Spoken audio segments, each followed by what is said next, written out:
So before we start, I just have to quickly warn you that I'm going to be showing you 2 videos that contain dangerous amounts of cringe. These videos may cause damage to both your psychological and physical health. So this is not going to be easy, but I feel like we have to do it to honor our ancestors. Now, of this first video, Libs of TikTok said, thousands of Americans lost their homes and possessions in North Carolina. Thousands more just boarded their homes and fled for their lives in Florida. What's Kamala doing? Kicking back and relaxing with a beer. And let's not forget cackling. Okay, now prepare yourselves. This is going to be rough. One of the old saws is they just want somebody they can have a beer with. So would you like to have a beer with me so I can tell people what that's like? Okay. This was... Now, we asked ahead of time because I can't just be giving a drink to the Vice President of the United States without asking. You asked for Miller High Life. You wrote Miller High Life. I'm just curious. Okay, the last time I had beer was at a baseball game with Doug. So cheers. Cheers. Yeah, the real question is, when's the last time she had vodka? I'm guessing right before the show. There you go.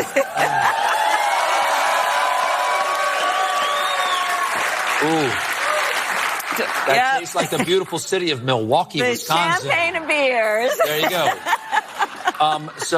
Well, at least they didn't dance around with a bunch of syringes this time, but this is cringe. See? She's just like a normal human person who can't even drink a beer without looking artificial. And I have to say, the cringiest thing about this, even more so than Kamala Harris trying to appear relatable, is watching Stephen Colbert's obvious, transparent subservience to his establishment masters. Frankly, I think they deserve each other. But as bad as that was, I think this one might be even worse. Be a man and vote for a woman. Sam Elliott voices new ad endorsing Kamala Harris. So it turns out he wasn't a cowboy all along. He's just another out-of-touch Hollywood elitist. I can't believe we're having this conversation again. Conversation? What conversation? Are you talking about the conversation you had with your accountant where he said you're broke? And he said that you've got to find some work right now? Literally anything, doesn't matter what, as long as it'll pay right now. He said literally anything. So here we go. You know who the candidates are. You know what's at stake.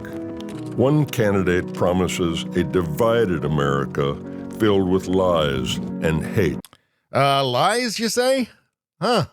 I guess he hasn't been listening to Kamala. And as for this tired old hate trope, I gotta say, for an ad that's supposed to be appealing to men, it feels a lot like it was made by women. And one stands for change. Kamala Harris has more courage, more honor, more guts than this guy ever had. Where? How? What? Why are you saying that?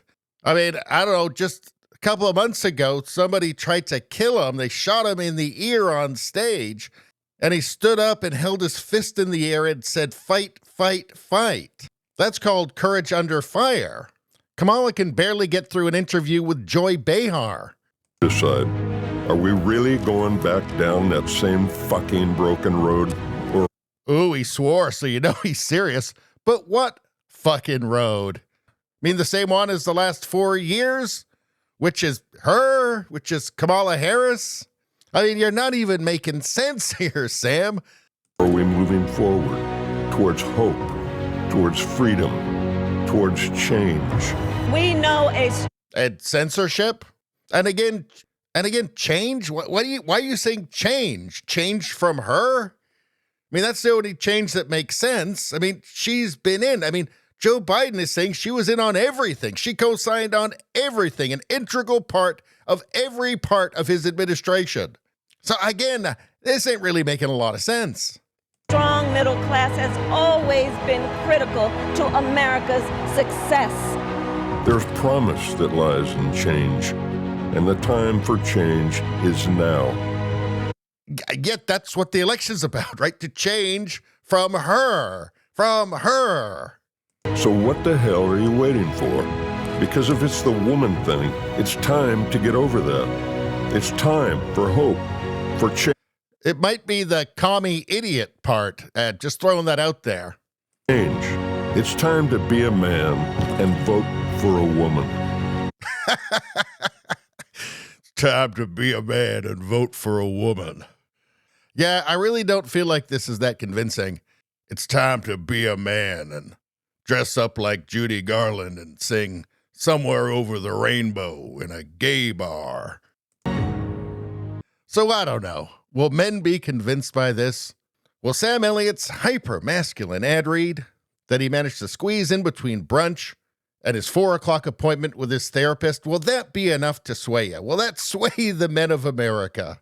After all... You think you just fell out of a coconut tree? Anyway, that's all I'm going to say about that. Please like, share, and subscribe. Subscribing really helps me out. I thank you for that. I will see you next time.